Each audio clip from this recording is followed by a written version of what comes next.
초등학교 들어가기 전부터 아들의 배프부였던 우리 양진석 형제의 특창을 들으니까 아들이 와서 노래 부르는 것 같은 감격이 또 밀려옵니다. 고맙습니다. 다들 분주하시고 또 가깝고 멀고 사정들이 있으실 텐데 이렇게 또 저녁 집회에 부지런히 하루 일을 마치고 달려와 주신 모든 분들께 이 시간이 정말 소중하고 또 귀한 시간이 되기를 소망합니다.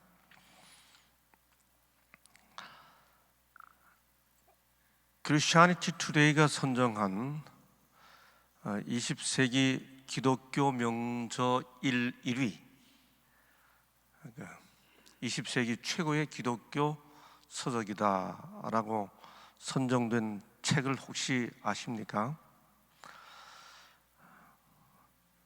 타임지는 이 책의 저자를 의심할 여지 없는 20세기 최고의 기독교 변증가라고 소개합니다. 그는 영국 옥스퍼드 대학교의 영문학 교수입니다. 그는 이 책을 저술한 동기에 대해 이렇게 말합니다. 모든 시대 거의 모든 그리스도인들이 공통적으로 믿어온 바를 교파를 막론하고 각각의 그 소속 교회와 상관없이 그리스도인이라고 불림을 받는 모든 사람들이 공통적으로 믿어온 바 혹은 믿는 바를 설명하고 수호하는 일은 믿지 않는 이웃들을 위한 소위 하나님을 섬기지 않고 인정하지 않는 분들을 위한 최상의 봉사이자 유일한 봉사라고 생각하고 이 책을 저술했다 그렇게 합니다. 이 책은 너무나도 유명한, 아마도 다들 한 번 이상 읽어보셨을, 아니면 적어도 한 번 이상 접하셨을 C.S. 루이스의 Mere Christianity, 한국말로 번역이 됐죠. 순전한 기독교라는 책입니다. 한 번쯤은 꼭 읽어볼 만한 책입니다. 20세기 기독교 서적 1위라고 하는 책이니까요. 순전한 기독교. Mere, 그 기독교의 순전함은 과연 뭘까요? 각 교파를 다 막론하고 기독교라고 불려지면 뭘 가지고 있어야 할까요? 하비 콕스라고 하는 학자가 있습니다. 그는 1988년 뉴욕 타임즈에 의해 가장 영향력 있는 신학자 중 한 명으로 선정됐습니다. 그의 저서 중에 세속도시라는 책은 소위 보수 신학계에 충격을 준 아주 명저 중의 명저입니다.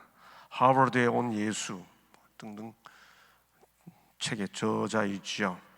그가 2009년에 하버드 신학대학원을 대학에 퇴임을 하면서, 정년은 아니죠. 퇴임함, 저도 모르게 정년이라고 적었는데요. 퇴임을 하면서 한 권의 책을 남겼습니다. 그 책은 The Future of Faith, 우리말로 번역이 됐습니다. 종교의 미래, 이렇게 번역이 됐죠. 하비 콕스는 이 책에 자기가 은퇴를 하면서 그동안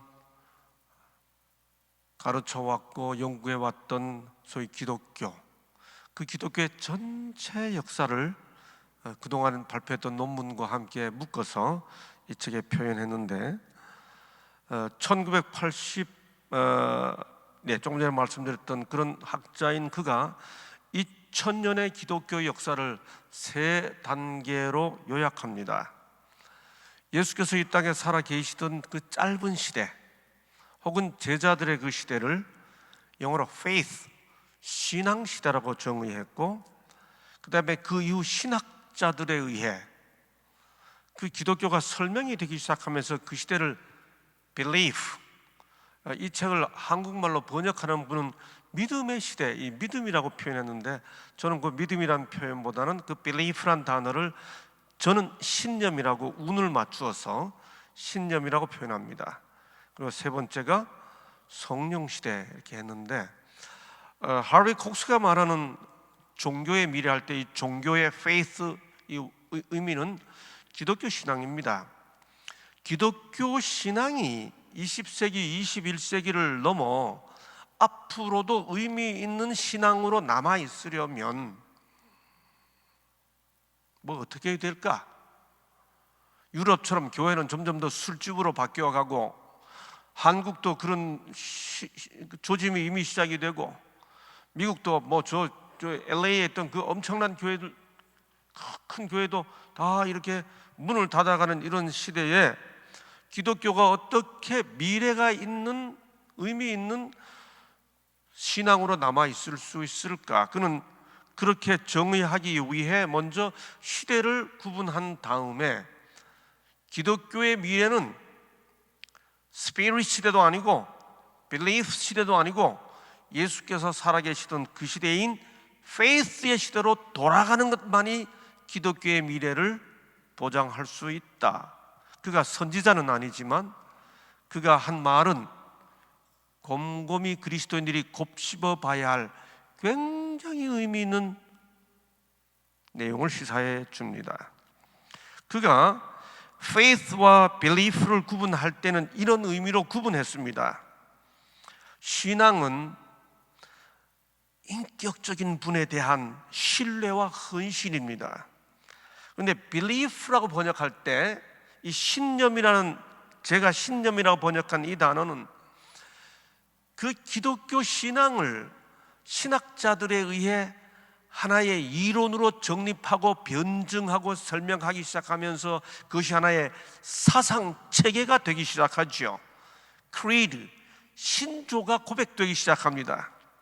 그래서 이 belief란 의미는 사상이나 기독교 신앙이 사상이나 신조로 바뀌어지면서 그것에 대해 내가 지적으로 동의하게 되는 단계, 그런 시대,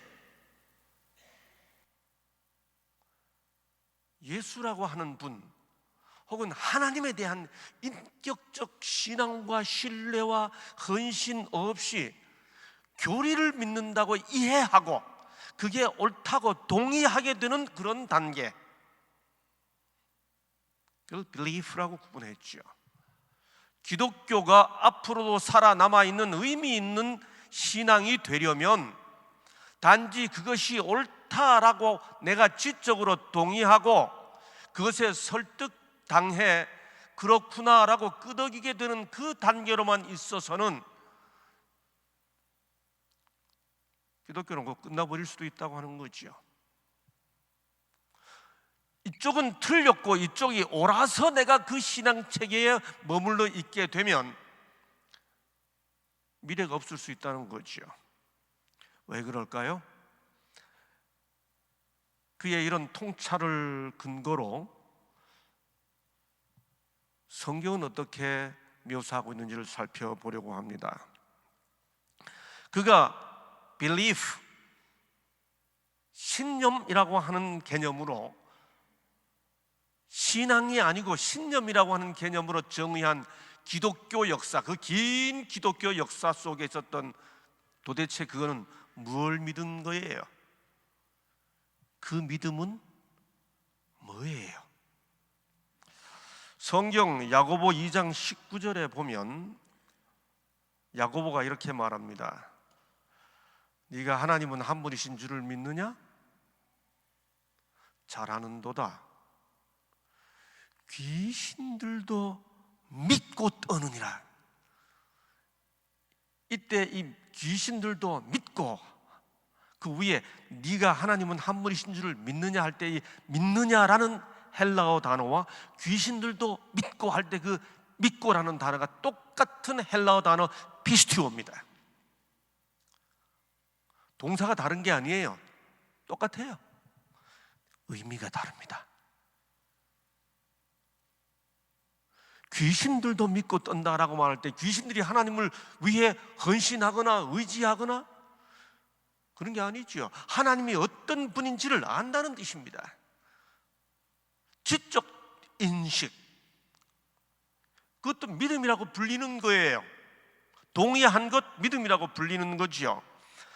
이렇게 지적 인식 내지는 지적 동의로서의 믿음은 다음과 같은 과정을 흔히 밟습니다. 누군가의 대화 속에서 지적으로 알게 될 때는 대개 논쟁을 통해 혹은 개인적으로는 사유를 통해 어찌됐든 간 개인적인 사유를 통해서 설득되든 논쟁을 통해 설득되든 이 지적 인식은 이런 과정을 밟습니다. 그 다음에 지적으로 동의하고 동의한 다음에 확신을 얻게 됩니다. 이게 지적 인식으로서의 믿음이에요. 그런데 이렇게 얻게 된 그 확신에다가 내 나름의 가치를 부여하게 되면 그게 신념이 되지요. 내 인생을 바칠 만하다. 내가 내 삶을 바칠 만하다.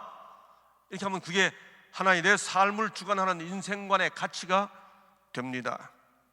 이런 경우에 신념은 긍정적인 얼굴을 가지고 있지요. 신념이 뭐죠? 이렇게 얻게 된 신념은 굳게 믿는 마음입니다. 자신의 믿는 바에 대한 굳은 의지죠. 성경도 다니엘은 뜻을 정하여 자기의 확신한 바에 대해 뜻을 분명히 정합니다. 우리가 신념하면 애국자들이 떠오르지요. 도산 안창호 선생님의 이런 모습들, 대한독립의 소리가 천국에서 들려오면 나는 마땅히 춤추고 만세를 부를 것이다.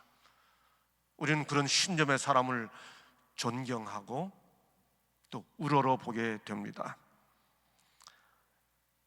이지 화이트도 교육의 내용 중에 하나를 이렇게 표현합니다. 교육은 생각하고 행하는 일에 있어서 의지력이 있는 사람들, 환경에 지배받기보다는 이를 지배하는 사람들, 넓은 마음과 바른 식별력과 신념에 대한 용기를 가진 사람들. 여기 신념은 영어로 밑에 보면 conviction 이렇게 되어 있습니다. 나름의 확신이지요. 또 다른 성경절은 이렇게 말합니다. 주께서 심지가 견고한 자를 평강하고 평강하도록 지키시리니 이는 그가 주를 신뢰함이니이다. 믿는 듯 많은 듯 왔다 갔다 흔들흔들 하는 게 아니고 심지가 견고한 자를. 신념의 좋은 얼굴이에요. 여러분, 그런데 현실적으로 지극히 구체적이고 실제적으로 우리 각자가 속해 있는 이 공동체 속에서 누군가가 믿음이 좋다고 말할 때 그 믿음이 좋은 것은 어떤 모습인가요? 우리는 어떤 사람을 가리켜 믿음이 좋다고 표현하나요? 아니, 그는 믿음이 좋아라고 말할 때 그의 어떤 모습을 보고 그렇게 표현하나요? 대개 그 경우는 기독교 공동체, 어느 교파이든지 간에 그 기독교 공동체가 고백하고 공유하고 있는 어떤 신앙 신조를 믿고 굳게 지키며 거기에 가치를 부여하는 것에 대해 믿음이 좋다고 이야기합니다. 그 사람 믿음이 좋아. 이게 무슨 뜻이에요? 우리 교회, 우리 제7일 안식일 예수 재림교회로 말하면 안식일을 잘 지키고 뭐 어떻게 하고 그런 게 다 믿음이 좋다라고 평가할 때의 어떤 모습이지요.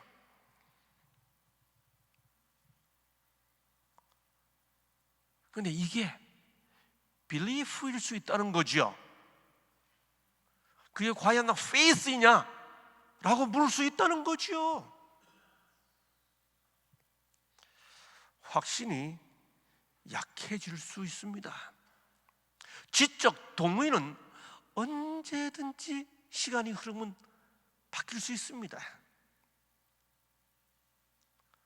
10살 때 생각이 3살 때 버릇이 8까지 갑니다만, 사람의 생각은 많은 정보에 의해 바뀔 수도, 약해질 수도 있고 굳어질 수도 있습니다. 그것이 약해져서 버리게 되면, 너무 확신했던 그 확신에 반비례해서 내가 가졌던 확신이 크면 클수록 그 확신을 버리게 되면 아무것도 안 믿게 됩니다.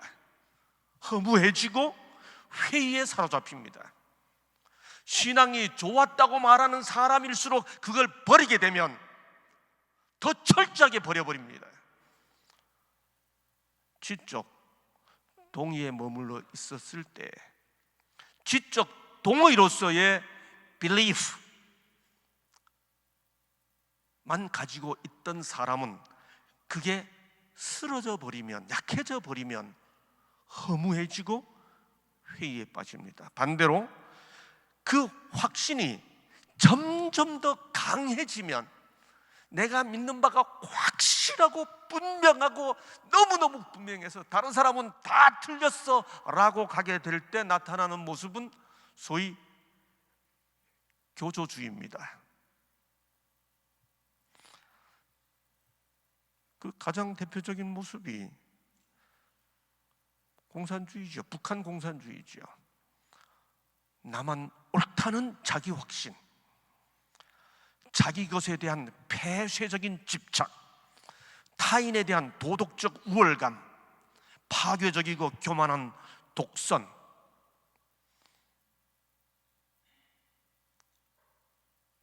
지적 인식이 강해지면, 그것이 부정적인 모습으로 강해지면 이렇게 되기 쉽죠. 이런 모습이 종교적으로 나타난 대표적인 사람들이 바로 바리새인들이었습니다. 그들은 언제나 다른 사람들의 잘못을 지적만 하는 사람들이었습니다. 자기 확신이 대단히 넘치고 우리가 믿는 것은 다 옳다고 하는 생각이 그들을 사로잡고 있었습니다. 그래서 다른 사람들은 다 틀렸다고 하는 생각으로 나아갔죠. 예수를 만나기 이전 바울이 그랬습니다. 나는 8일 만에 할례를 받고 이스라엘 족속이요 베냐민 지파요 히브리인 중의 히브리인이요 율법으로는 바리새인이요 열심으로는 교회를 박해하고 율법의 의로는 흠이 없는 자라 나와봐. 나 같은 사람 누가 있어? 그런 자의식이죠. 자기가 믿는 바가 너무도 분명하고 확실하고 그것이 틀림이 없다고 하는 겁니다. 이런 것을 가리켜 변질된 신념이라고 말합니다. 교리나 신조에 대한 독선이지요. 이렇게 된 것을 가리켜 이데올로기라고 말합니다. 이렇게 된 것을 가리켜 교조주의라고 합니다. 예수는 그런 바리새인들을 향해 내가 너희에게 이르노니 너희 의가 서기관과 바리새인보다 더 낫지 못하면 결코 천국에 들어가지 못하리라. 이 말씀을 오해해가지고 바리새인보다 더 굳게 확실하게 분명하게 교조주의로 가버리면 답이 안 나옵니다. 예수께서 말씀하신 너희 의가 서기관과 바리새인보다 더 낫지 못하면 이라고 말할 때 더 나아지는 게 뭐지요? 어떻게 해야 서기관과 바리새인보다 더 나은 의를 갖게 되는 것이지요? 이유가 뭐죠? 하비 콕스의 공식에 의하면 그들은 belief만 가졌지 faith가 없었기 때문입니다. 왜 그럴까요? 다시 엘렌 화이트는 이렇게 설명해 줍니다.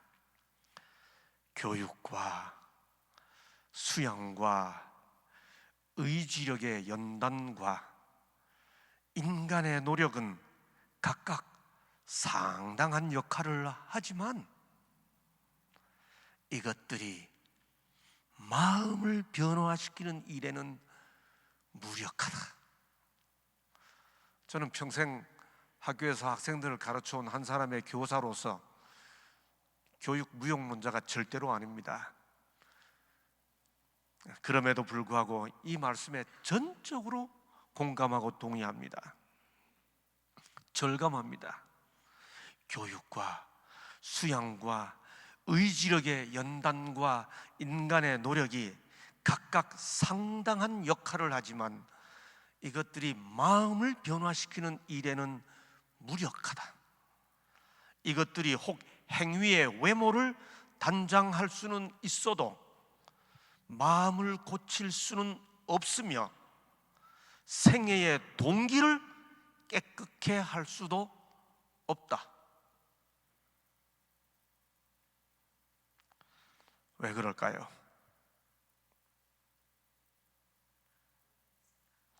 성경은 그 이유를 이렇게 말합니다. 사람의 마음에 계획하는 바가 어려서부터 악함이라. 다시 이렇게 말합니다.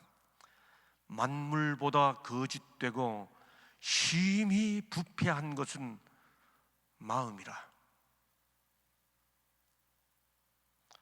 또다시 이렇게 말합니다. 사람의 마음에서 나오는 이 모든 악한 것이 다 속에서 나와서 사람을 더럽게 하느니라. 여러분, 이 꽃이 무슨 꽃인지 아십니까? 고상한 표현으로 백두옹, 머리가 하얀 노인, 노고초. 이 꽃의 순수한 우리말 이름이 뭔지 아세요? 네? 잊어버리셨어요? 네. 몇 분들 대답하신 대로 뒷동산의 할미꽃, 꼬부라진 할미꽃입니다. 제가 왜 갑자기 할미꽃을 보여드렸을까요? 이 아이가 제가 아니니까 그림만 보시기 바랍니다. 재래식 화장실이죠. 일찍 미국에 이민 오신 분들은 이런 화장실을 쓰다가 미국 와서 소위 좌변기 화장실을 보고 다 문명의 충격을 받으셨죠. 요즘 인천공항에 그 좌변기 변기에다 앞에다가 화장실에 들어가면 다 그림을 붙여놨죠. 그 좌변기 위에 올라가서 쓰지 마세요. 이렇게 다 써놨습니다. 동남아에서 오시는 분들이 자꾸 인천공항 그 변기 위에 올라가서 이렇게 쪼그려 앉아 일을 보니까 그렇게 올라가지 말라는 그림을 다 붙여놨습니다. 인천공항 화장실 안에다가. 여러분, 저는 어릴 때 이런 화장실을 당연히 썼죠. 한겨울이 되면 친구 집에 놀러 갔다가도 할아버지가 너는 절대로 큰일 작은일 옆집 친구 집에서 보지 말고 일 생기면 반드시 집에 와서 봐라. 이유는 걸음으로 써야 되기 때문입니다. 그러면 친구 집에 놀러 갔다가도 이제 말이 오면 막 뛰어서 집에 와서 일 봅니다. 여러분, 이 사람이 눈은 하는 이 소변 대변이 겨울 되면 뭐 떨어짐과 동시에 옵니다. 그럼 그 바깥 바람이 그 삭풍이 불 때가 얼마나 차가운지 누는 대로 바로바로 얼어요. 그러면 이게 탑이 됩니다. 한참 되면 이게 이렇게 뾰족하게 돼. 밤에 들어갔다 잘못 앉으면 큰일 납니다. 이게. 그러면 이제 잘 피해서 이렇게 놓아야 합니다. 그러다 이게 봄이 되죠? 녹습니다. 녹으면 이게 얼었다가 녹기 때문에 굉장히 그 농도가 묽어집니다. 4월, 5월 정도 되면서 이제 그걸 거름으로 써야 되는데 이게 묽어지면 위에서 떨어지면 이게 위로 튀어오릅니다. 이렇게 툭 떨어지면 퐁 튀고 툭 떨어지면 퐁 튀고 합니다. 그러면 그때쯤 볼일 볼 때는 딱 떨어질 때 얼른 이동해야 됩니다. 제 어릴 때 그 잘했습니다. 이렇게 딱 이렇게 이동하고. 여러분, 그런데 정말 곤란한 게 그렇게 이제 막 이제 퍼가지고 밭에다가 거름 주고 이제 이렇게 해야 할 때쯤 되면 이 재래식 화장실에 벌레가 생깁니다. 구더기가 생기는데 이게 한두 마리가 생기는 게 아니고 지금 아이가 앉아있는 저 양 발바닥에, 저 발바닥에 가서 발을 디딜 수 없을 만큼 가득 구더기가 생깁니다. 그럼 들어가서 이렇게 바닥을 밟으면 그 구더기 밟히는 소리가 꼬투뚝 꼬투뚝 하고 납니다. 그리고 그 변기 안에서 이렇게 움직이면 북적북적 하는 소리가 나요. 저는 그 소리가 너무 생생합니다. 이 벌레를, 구더기를 잡을 방법이 없습니다. 여러분, 그럴 때 어떻게 잡는지 아세요? 그럴 때 이 아버지 따라 할미꽃을 참 많이 캤습니다.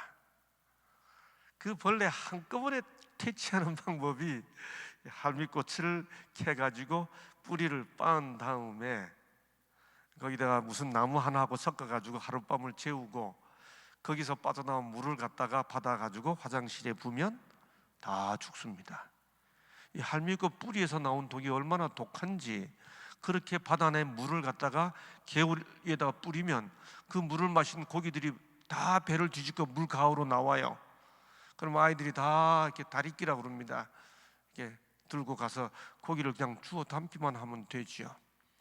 제가 갑자기 할미꽃 이야기를 한 것은 어릴 때 아무 생각 없이 아버지 따라 할미꽃을 캐고 화장실에 구더기 잡고 하는 일을 했는데 머리가 좀 굵어진 다음에 교회를 나오고 목회를 하게 되면서 어느 날 문득 고향 갔다가 이 할미꽃을 다시 보고 충격처럼 제가 깨달음이 왔습니다.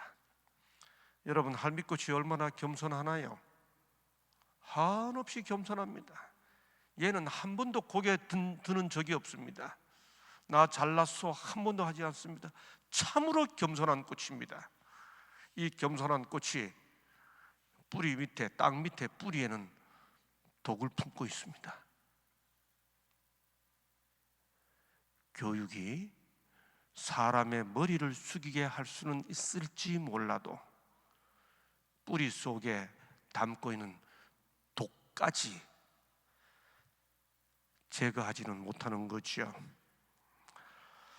교육과 수양과 의지력의 연단과 인간의 노력이 각각 상당한 역할을 하지만 이것들이 마음을 변화시키는 일에는 무력하다. 어떻게 해야 합니까? 그래서 성경은 이렇게 말하지요.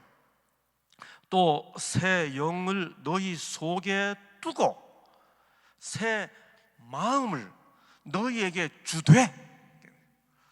이 성경의 약속입니다.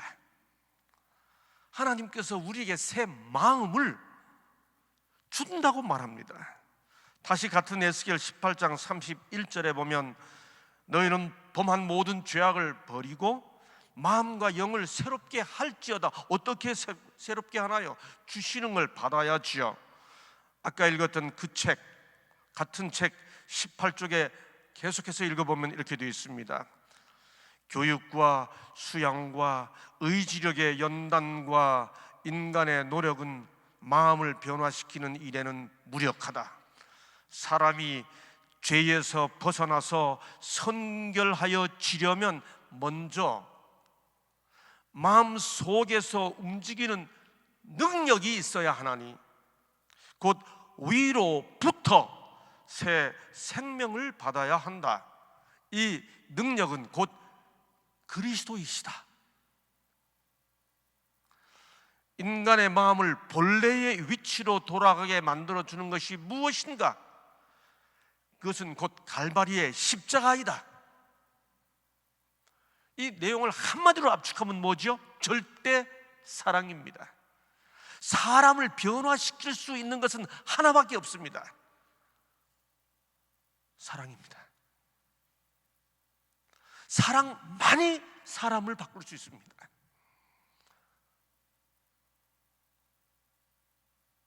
학생들을 가르쳐 보면 절감합니다. 아무리 칼같이 강의를 해도 강의를 기억하기보다 따뜻하게 던져줬던 사랑의 말 한마디를 훨씬 더 오래 기억합니다. 저도 마찬가지입니다. 근데 그 사랑의 원천이 누구시라고요? 위로부터 받아야 하는 새 생명의 원천인데, 그 능력인데, 그게 곧 그리스도이시고 그리스도께서 나타낸 사랑이 갈바리의 십자가라고 하는 거죠. 주님은 이 땅에 계실 때 나는 누구다라고 하는 말씀을 여러 번 하셨습니다. I am, I am. 헬라어로 에고 에이미.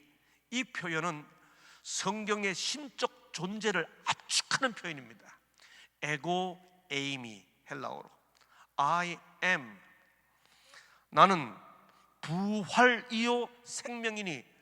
성경을 읽어보면 예수님께서는 이것이 부활이요 이것이 생명이니라는 말씀 안 하십니다. 나는 합니다. 나는 생명의 떡이요, 나는 세상의 빛이요, 나는 양의 문이요. I am, 에고 에이미. 다시 요한복음 14장 6절은 내가 곧 길이요 진리요 생명이니라고 말합니다. I am the way, I am the truth, and I am the life. I am. 주님은 한 번도 This is the way, This is the truth 이렇게 하지 않으셨습니다. 이게 모든 종교를 종교와 성경의 주님을 달리하는 표현입니다.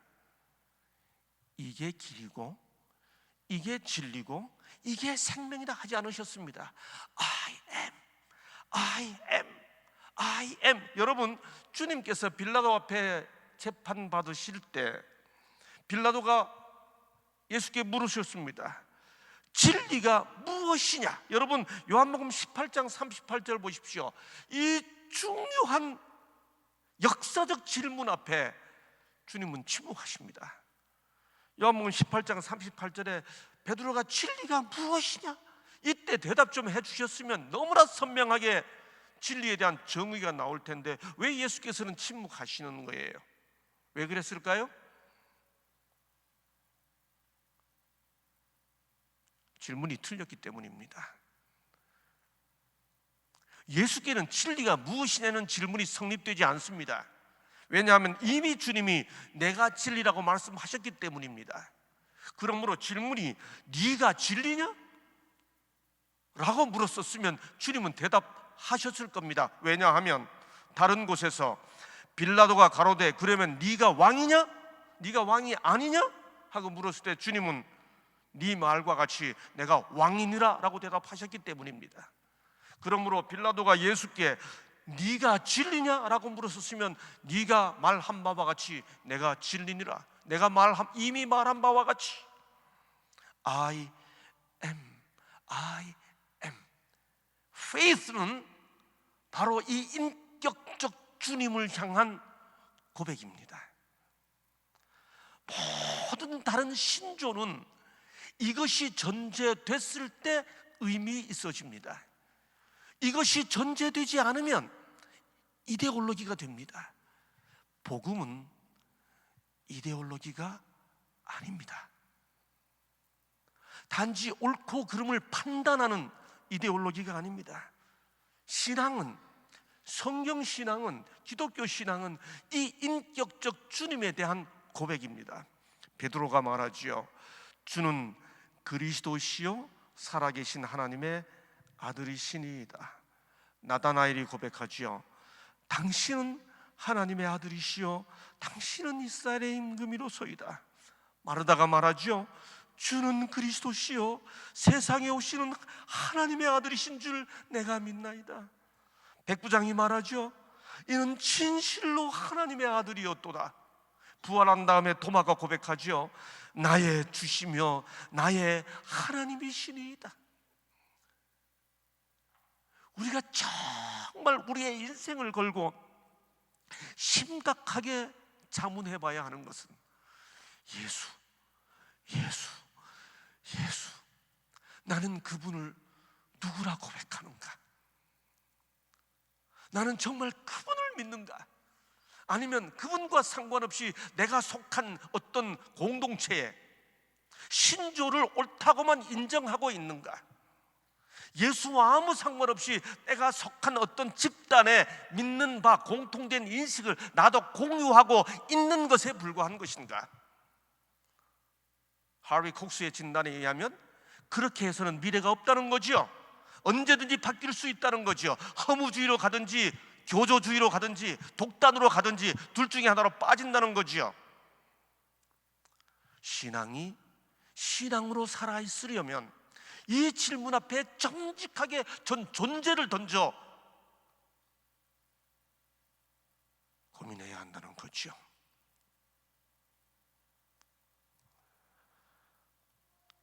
복음서가 끝나고 사도행전이 시작합니다.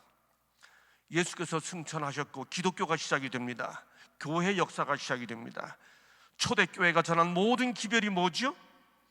사도행전 2장에서 베드로가 설교합니다. 너희가 십자가에 못 박은 이 예수를 하나님이 주와 그리스도가 되게 하셨느니라. 다시 사도행전 5장에서 너희가 나무에 달아 죽인 예수를 우리 조상의 하나님이 살리시고 임금과 구주를 삼으셨느니라. 그분이 지상에 계실 때 복음서에서 모든 사람들이 신앙을 고백할 때 그분을 향해 그분에게 고백했습니다. 그분이 승천하신 다음에 초대교회의 모든 증거는 이분을 나타내는 것이었습니다. 여기 한 아주머니가 계십니다. 제가 1984년 한국 나이로, 지금의 한국 나이로 26살, 어리다 젊다 못해 새파랗게 어린 나이에 교회를 단독 담임하는 목회를 시작했습니다. 우리 교우님들이 저를 많이 사랑해 줬습니다. 지금 생각해 보면 너무너무 감사합니다. 그 어린 저를 한 번은 저녁에 기도회를 위해서 모였는데 그 기도회 시작 기도를 어느 집사님께 부탁드렸더니 이 집사님이 첫 기도를 하시면서 주님, 우리 전도사님 비록 어릴지라도 담대한 마음을 주시고 그렇게 기도를 하세요. 그래서 제가 그 기도회가 끝난 다음에 그 집사님 잠깐 뵙자 그러고, 그래서 집사님 다음부터 저를 위해 공개 기도하실 때는 어린이라는 말 대신에 젊은이라고 쓰세요. 그 집사님은 지금도 저만 보면 젊은 목사님 이렇게 아주 장난을 환기시킵니다. 그분들이 저를 많이 사랑해 줬습니다. 그 당시 그 교회에 아주 몇몇 아주 유력한 집사님들이 계셨습니다. 특별히 우리나라 그 윤보선 대통령과 같은 집안에 계신 한 집사님도 계셨습니다. 아주 좋은 대학을 나오신 분이신데, 그분이 그 여의도에 있는 어느 큰 부잣집에 자기 친구에게 우리 전도사님 성경을 가르치도록 안내한다고, 그분 자기 친구의 성경을 가르치고 싶다고. 그래서 여의도 무슨 아파트 몇 동 몇 호로 몇 날 며칠 몇 시에 와라, 내가 거기 가서 친구 집에 가 있겠다 그래요.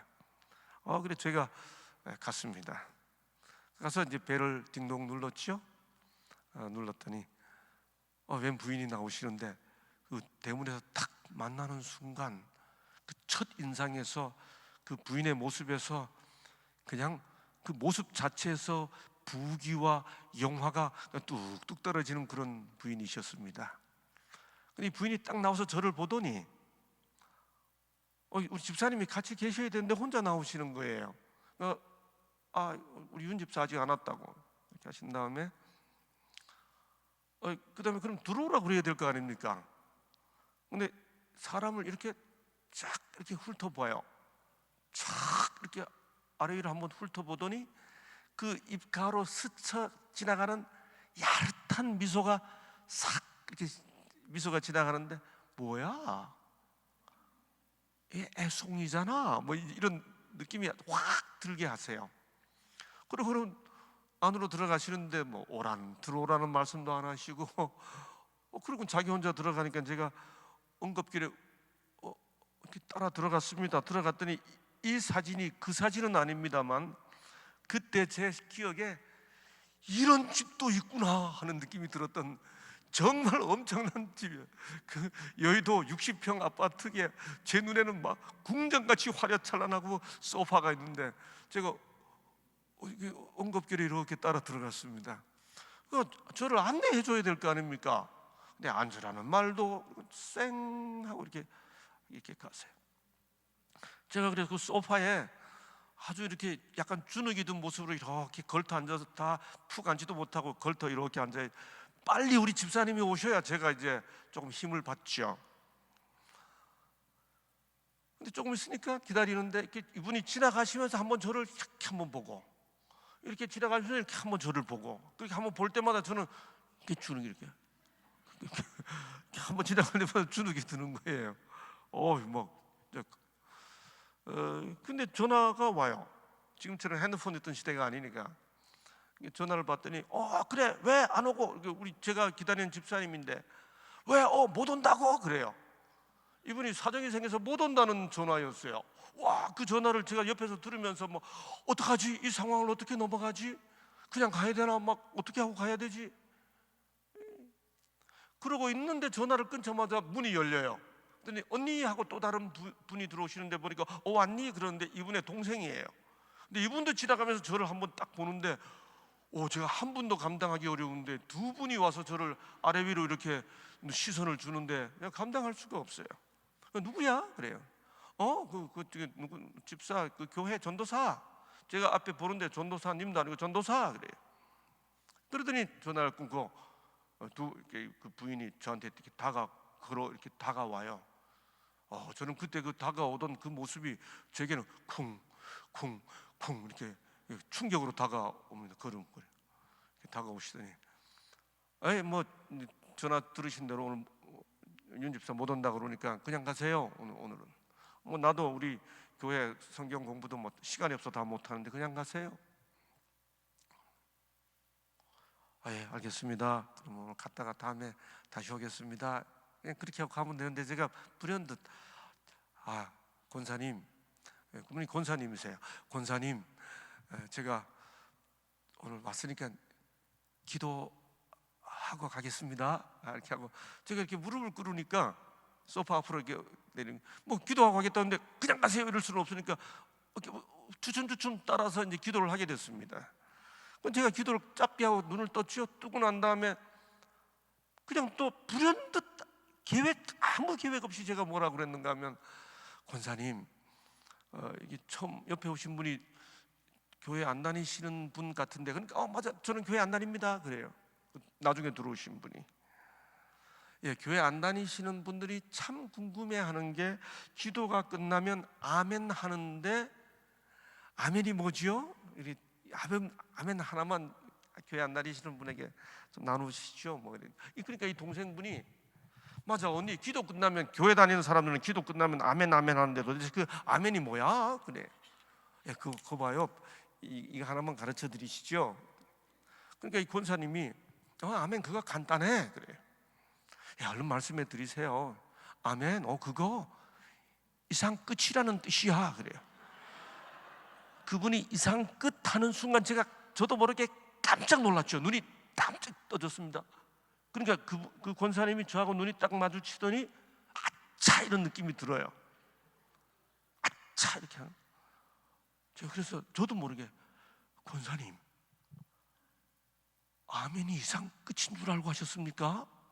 그러니까 이분이 아닌가요? 그래요. 제가 되물었습니다.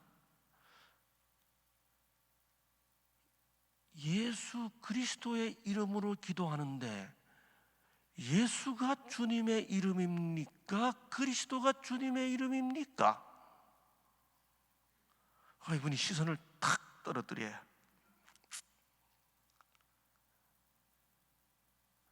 여러분, 그때 제가 뭐라 그랬는지 아세요? 그 순간 제가 지금 그렇게 하라 그러면 못해요.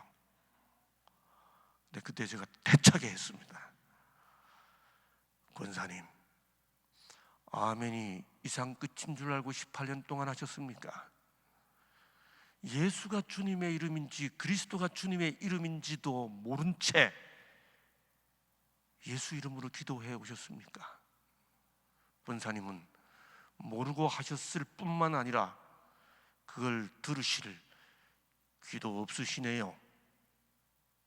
그러니까 분위기가 살벌해졌습니다. 그 동생이 갑자기 언니 옆구리를 치더니 언니 배운다고 그래요. 제가 아멘부터 가르쳐 드릴 테니까 배우시겠어요? 오, 여러분, 그래 제가 그날 성경 공부가 시작이 됐습니다. 그날 이후 저는 종종 이 질문을 자주 하기 합니다. 예수가 주님의 이름입니까? 그리스도가 주님의 이름입니까? 초대교회의 전도는 한마디로 이것이었습니다. 저희가 날마다 성전에 있든지 집에 있든지 본문을 잘 보세요. 예수 그리스도를 가르치기와가 아닙니다. 예수는 그리스도라 가르치기와 전도하기를 쉬지 아니하니라. 사도행전 5장 32절, 사도행전 9장 22절, 사울은 힘을 더 얻어 예수를 그리스도라 증명하여, 사도행전 17장 3절, 내가 너에게 전하는 이 예수가 곧 그리스도라 하니, 사도행전 18장 5절, 바울이 하나님의 말씀에 붙잡혀 유대인들에게 예수는 그리스도라 밝히 증거하니, 사도행전 18장 28절, 이는 성경으로서 예수는 그리스도라고 증거하여, 여러분 다 잘 아시는 대로 그리스도라는 말은 헬라어 그리스도에 해당하는 히브리 말은 메시아입니다. 요한복음 1장 41절은 그래서 메시아는 번역하면 그리스도라, 예수 그리스도라는 말과 예수 메시아라는 말은 똑같은 말입니다. 그러면 메시아라는 말과 그리스도라는 말의 문자적 의미는 뭔가요? 요한복음 1장 41절에 보면 이는 기름 부음을 받은 자니, 이는 번역하면 그리스도라, 기름 부음 받은 자입니다. 어떤 경우에 기름을 붓나요? 성경에 보면 세 가지 경우에 기름을 붓습니다. 제사장일 때 기름을 붓고, 선지자가 될 때 기름을 붓고, 왕이 될 때 기름을 붓습니다. 그러므로 예수께서 그리스도라고 고백하는 그 말의 의미는 예수께서 나의 죄를 용서해 주는 나의 제사장이시고, 예수께서 나에게 하나님의 뜻을 가르쳐주는 나의 선지자이고, 예수께서 내가 섬겨야 할 왕이시다라고 하는 사실을 고백하는 그 모든 것이 담겨있는 말이 예수는 그리스도라 가르쳤고 예수가 그리스도라고 고백하는 말의 의미입니다. 이게 페이스입니다. 이게 예수께서 지상에 계셨을 때 제자들이 그분을 향해 고백했던 시당의 내용이고, 이것이 초대교회가 전도했던 모든 내용입니다. 사도행전에 기록된 모든 전도 내용은 예수가 그리스도라고 증거하는 것이었습니다. 예수 없는 어떤 신조가 옳다 그르다를 판단해서 지적으로 동의한 것으로 끝난 게 아니었습니다. 예수께서 그리스도라고 고백하는 것은 곧 그분이 우리가 섬겨야 할 The King, 하나님의 뜻을 제시하는 The Prophet, 그리고 우리의 죄를 사하는 그 제사장이라고, The Priest라고, 그 대제사장이라고 고백하는 것이죠. 이 신앙은 연구해서 되는 일이 아닙니다. 이 신앙은 IQ가 높다고 되는 일이 아닙니다. 성경은 이 사실을 고백하게 되는 일은 성령으로 아니하고는 누구든지 예수를 주시라 할 수 없느니라. 이 예수를 그리스도라고 고백하는 이것이 신앙입니다. 이 일은 성령의 선물이고 성령의 역사로 말미암는 것입니다. 예수를 그리스도라고 고백하는 이 일, 교육과 의지력의 연단과 수양이 상당한 역할을 하지만 사람의 마음을 변화시키는 일에는 무력하다.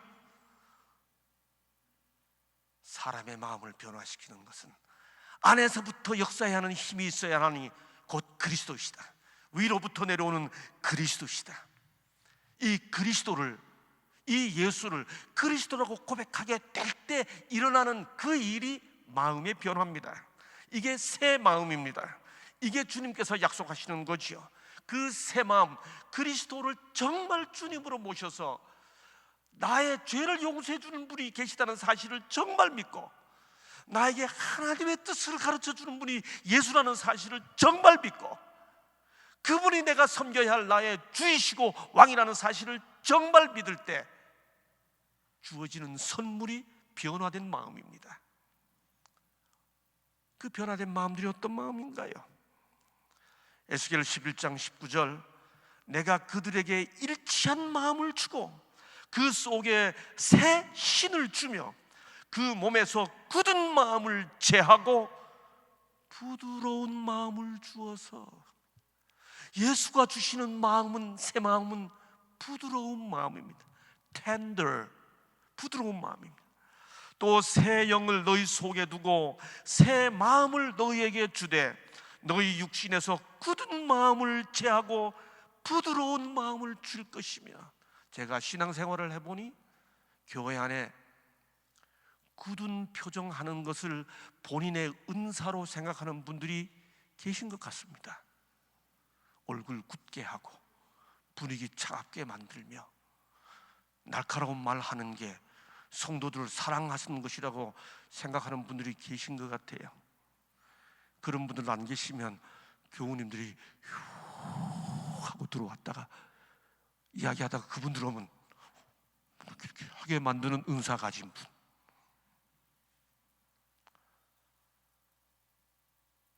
주님을 섬기는 마음은, 성경은 부드러운 마음이라고 말합니다. 포사이스라고 하는 신학자가 이런 말을 했습니다. 따뜻한 이단이 차가운 정통보다 낫다. 사도행전 24장을 보면 바울이 예수를 전하다가 이단이란 말을 들었습니다. 예수를 전하다가 이단이란 말을 들을 때 따뜻해져야 합니다. 따뜻한 이단이 차가운 정통보다 낫다. 다시 와이슨 그의 책에서 이렇게 말합니다. 편협한 인생관과 딱딱하고 냉랭한 정통주의의 위험이 있다. 와이스의 표현을 그대로 보세요. Hard, cold, orthodoxy. 정통주의가 뭐예요? 신조에 대한 분명한 확신입니다. 흔들림 없는 정통주의. 그게 어때요? 차갑고 냉랭합니다.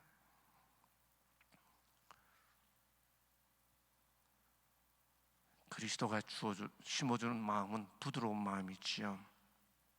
그런 마음을 가진 사람들은 필연 따뜻한 모습으로 나타나줘야 됩니다.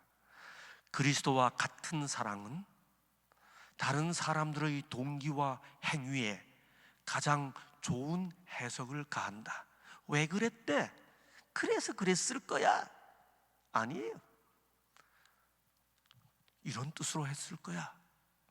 이것은 쓸데없이 그들의 잘못을 드러내지도 아니하고 불리한 보고에 열심히 귀를 기울이지도 아니하고, 누가 잘됐대 하는 얘기는 듣고 지나가 버리고 잘못됐대 하는 얘기는 끝까지 파내는 아니고, 그들의 잘못을 드러내지도 아니하고 불리한 보고에 열심히 귀를 기울이지도 아니하고 오히려 다른 사람들의 좋은 품성들을 기억하고자 노력한다. 새 마음은 부드러운 마음입니다. 새 마음은 깨끗한 마음입니다. 하나님이여, 내 속에 정한 마음을 창조하시고 내 안에 정직한 영을 새롭게 하소서. 새 마음은 예수의 마음입니다. 너희 안에 이 마음을 품으라. 곧 그리스도의 예수의 마음이니 그는 근본 하나님의 본체시나 하나님과 동등됨을 취할 것으로 여기지 아니하시고 오히려 자기를 모든 기독교 신자들이 따라해야 할 모습이라고 하는 그 유명한 케노시스 테오리, 비움의 철학, 비움의 원리. 여기 비어라고 했습니다.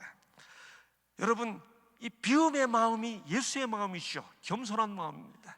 이 겸손한 마음이 비우는 겁니다. 물론 어떤 종교도 비움을 이야기하지요.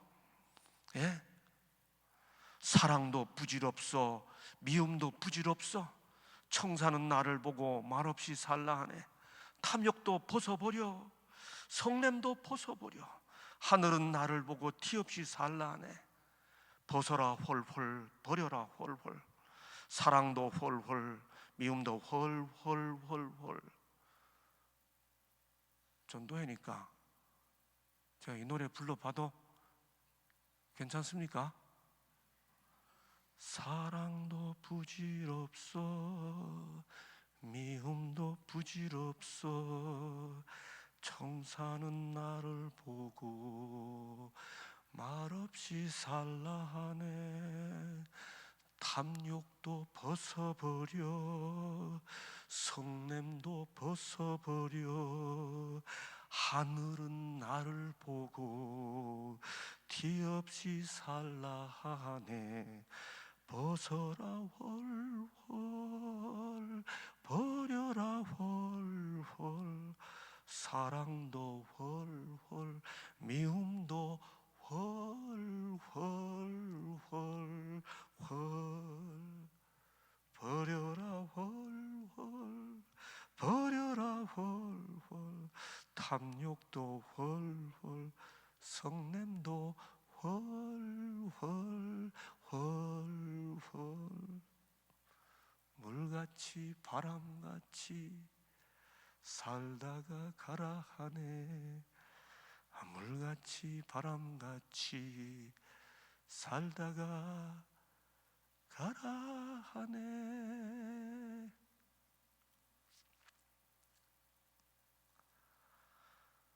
허전하잖아요. 여러분, 그런데 주님께서 말하는 비움은 이 비움하고 다릅니다. 성경이 말하는 비움은 자기를 비어 다 버리고 인생 다 허무하니 그냥 살다가 가자가 아니에요. 성경은 왜 비우라고 말하는지 아세요? 자기를 비어, 그 다음 종의 형체. 종은 주인을 만난 사람입니다. 성경의 비움은 버리기 위한 비움이 아닙니다. 성경의 비움은 섬기기 위한 비움입니다. 오히려 자기를 비어 종의 형체를 가져. 내가 진실로 너희에게 이르노니 너희가 여기 내 형제 중에 지극히 작은 자 하나를 섬기기 위해 나를 비우는 그 마음, 그게 예수가 주는 마음이라는 거죠. 불교에 오체투지라는 수행법이 있습니다. 두 손과 두 무릎과 이마를 땅에 닿게 한다는 거지요.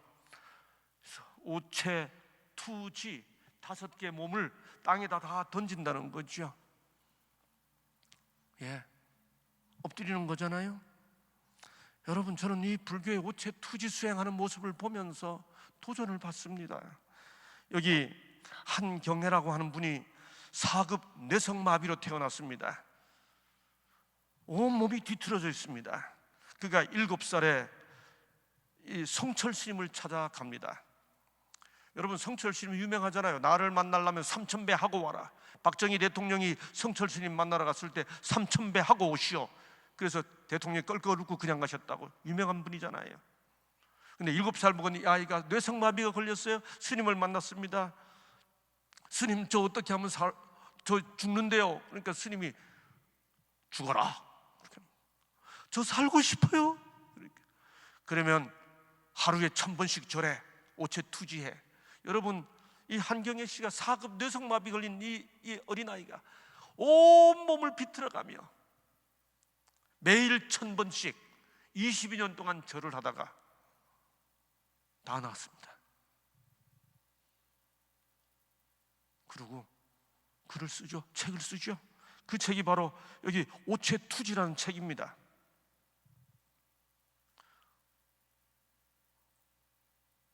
생명의 약속이 없는 이들도 이렇게 오체투지하면서 낫는 경험을 하거늘 우리는 비우기 위해 어떤 마음을 주님께 드리고 있는지 도전을 받습니다. 똑같은 마음이 성경에 있습니다. 사울이 사무엘에게서 떠나려고 몸을 돌이킬 때 하나님이 새 마음을 주셨고, 여러분, 사울이 똑같은 새 마음을 받았는데 왜 그는 다윗을 경쟁하고 다윗을 두려워하고 마침내 다윗을 죽이고자 증오까지 하게 되었습니까? 이유는 성경에 새 마음이라고 표현된 히브리어 단어가 두 가지 다른 게 있습니다. 지금까지 읽었던 하나님께 주시는 새 마음은 하다시라는 히브리어입니다. 근데 사울이 받았던 새 마음이라는 그 새는 아히르라는 단어입니다. 영어로 하면 another heart, another mind, 뉴가 아닙니다. 무슨 말이에요? 마음에 아무런 변화가 없이 예수 그리스도를 만나는 마음 없이 직분만 바뀌었습니다. 예수 만나는 만남 없이 목사가 되고, 예수 만나는 만남 없이 장로가 되고, 예수 만나는 만남 없이 집사가 되고 뭐가 되었다고 해서, 학위를 받고 뭐가 되었다고 해서 그가 새 사람이 되는 게 아니라는 거지요. 다른 새 마음으로 왕이 되었기 때문에 그는 똑같은 옛날 마음으로 다윗을 경쟁하고 두려워하고 마침내 그를 죽이려고 했던 거지요. 예수 그리스도 그분 안에서 우리는 New Heart, 주님이 주시는 새 마음을 받아야 합니다. 시간이 다 지났기 때문에 제가 생략을 하겠습니다. 1979년 눈 내리는 겨울밤이었습니다. 저는 그 새 마음이 어떻게 주는지를 아버지를 통해 희미하게나마 조금 깨닫게 되었습니다. 저는 아버지를 너무너무 미워했습니다. 어머니 교통사고도 아버지가 간접 원인을 제공했다고 하는 생각 때문에 중고등학교를 다 마칠 때까지 아버지를 제대로 바라보지도 않았습니다. 심지어 교회를 다니고 난 다음에도 마찬가지였습니다. 제가 목사가 되겠다고 한 집안의 종손이고 제사를 다 지내야 하는 제가 모든 걸 다 버리고 목사가 되겠다고 결정할 때도 아버지한테는 단 한마디도 하지 않았습니다. 그렇게 신학과 3학년이 되던 1979년 겨울, 그때 과외를 마치고 밤늦게 집으로 갔습니다. 눈이 오던 날 밤이었습니다. 세 가구가 모여 사는 그 집 마당을 지나 머리에 가득 쌓인 눈을 털고 마루를 들어서 제 방의 문을 열었습니다. 두 방밖에 없는 아래쪽에 아버지가 주무시고 윗방에 오남매가 살고 있었습니다. 문고리를 잡고 막 문을 열려고 하는데 가만히 들으니 아랫방에서 아버지가 술이 취해서 주무시는 소리가 들렸습니다. 문을 열려고 하는데 아버지가 갑자기 상래야 그랬습니다. 제가 문을 열려고 하다가 예 하고 대답했습니다. 그냥 다시 아무 소리가 들리지 않습니다. 귀를 가만히 기울이니까 아버지가 술이 취해 주무시다가 잠꼬대로 절 불렀습니다. 순간 호기심이 생겼죠. 주무시는 아버지가 꿈꾸시다가 저를 불렀는데 이어지는 나머지 말이 뭘까? 문을 열지 않고 귀를 기울였습니다. 술 취한 분이 주무시면서 그 내뿜는 거친 숨소리 바바바 몰라 이렇게 하시다가 상래야 가만 미안하다. 제가 순간 깜짝 놀라 아버지가 미안하다.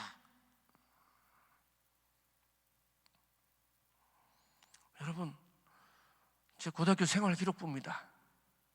제 고등학교 생활 기록부를 보면 가정 환경은 불우하나 가정 환경으로 인하여 가정 환경 경제 1학년 때는 어떻게 개근했습니다만 2학년 때 가정사정 교납금 체납으로 인한 결석, 3학년 때 가정사정 교납금으로 인한 등교 정지로 결석 일수가 많음. 한 번도 정상적으로 고등학교 교납금을 낸 적이 없습니다. 등교 정지 계속 맞았어도 아버지께 말하지도 않았습니다. 저는 아버지에 대한 원망이 가득 차 있었습니다. 대학을 가고서도 마찬가지였습니다. 근데 그 겨울에 문고리를 잡고 있는데 아버지가 상래야 미안하다 한마디 하신 다음에 제가 귀를 기울이고 있는데 그 거친 숨소리와 함께 내뱉는 그 다음 말이 제 다리를 흔들었습니다. 상래야 미안하다. 애비가 등록금도 못 해준다. 상래야 미안하다. 그날 그 눈 오는 겨울밤, 저는 아버지의 문고리를 잡고 아버지의 그 술 취한 목소리를 들으면서 다리를 후들거리며 한없이 눈물을 흘렸습니다. 한참 후에 문을 열고 들어가서 대게머리를 다 적시도록 눈물을 흘린 다음, 여러분, 그 다음날 눈을 떴을 때 전혀 다른 아버지가 계셨습니다. 그날 이후 저는 아버지가 절 보고 소를 몰고 지붕 위로 올라가라 그러면 올라가고 싶은 마음이 생겼습니다. 왜 그렇게 제 마음이 완전히 바뀌었는지 저도 모릅니다. 그 이후 저의 모든 무슨 일을 하든 저의 동기는 아버지가 기뻐하는 일이라면 나는 뭐든지 할 수가 있어, 그 마음이 되었습니다. 제가 잠시 미국 와서 시카고에서 목회를 하다가 1년 만에 아버지가 돌아가신 다음 제 삶의 모든 목표가 사라진 것 같아서 너무나 오랜 세월, 꽤 많은 세월 정말 방황했었습니다. 아버지가 바뀐 거 아니죠? 그날 제가 아버지를 안 것뿐입니다. 사랑이 사람을 바꿉니다. 이데올로기적 신념은 언제든지 무너질 수 있습니다. 인격적 신앙이 우리의 미래를 열어줍니다. 이데올로기적 신념에 대한 고백을 넘어서서 우리 주 예수 그리스도를 향한 우리의 신앙이 오늘 이 저녁 우리의 것이 되기를 간절히 소망해 마지 않습니다. 그래서 우리는 이렇게 노래합니다. 십자가 그 사랑 멀리 떠나서 무너진 나의 삶 속에 잊혀진 주 은혜, 돌같은 내 마음 어루만지사 다시 일으켜 세우신 주를 사랑합니다. 같이 일어서셔서 이 노래를 함께 부르시자고 제안 드려도 괜찮겠지요? 우리 다 함께 이 말씀을 함께 나누면서 서셔서 함께 참이 부르겠습니다.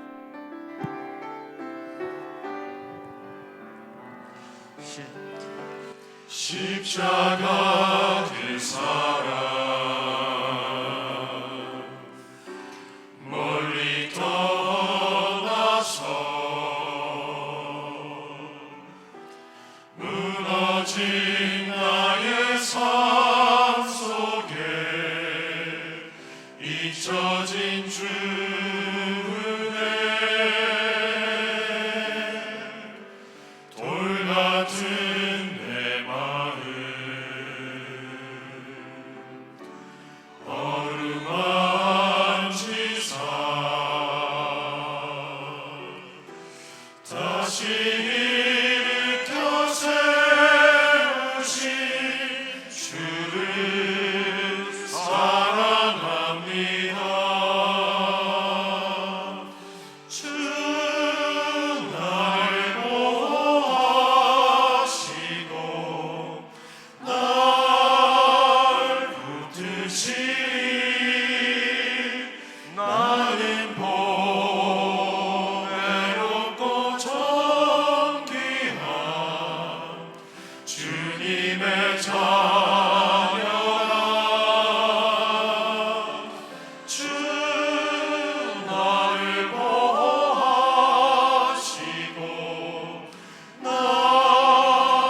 기억하지 않고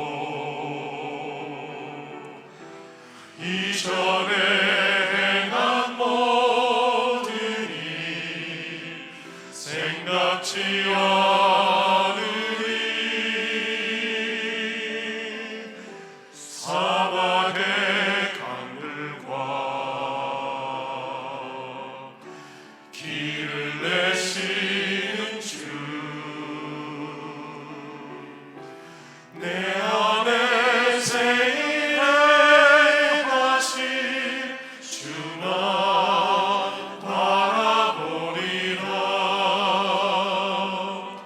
주 나를 보호하시고 날 붙드시리. 나는 보배롭고 존귀한 주님의 자녀라. 주 나를 보호하시고 날 붙드시리. 나는 보배롭고 존귀한 주의 자녀라. 예수 없는 이데올로기적 종말을 넘어 예수와 함께하는 새 마음의 신앙의 삶, 그것이 우리의 것이 되어야 합니다. 아버지 하나님, 이 저녁 우리에게 그 마음을 허락해 주옵소서.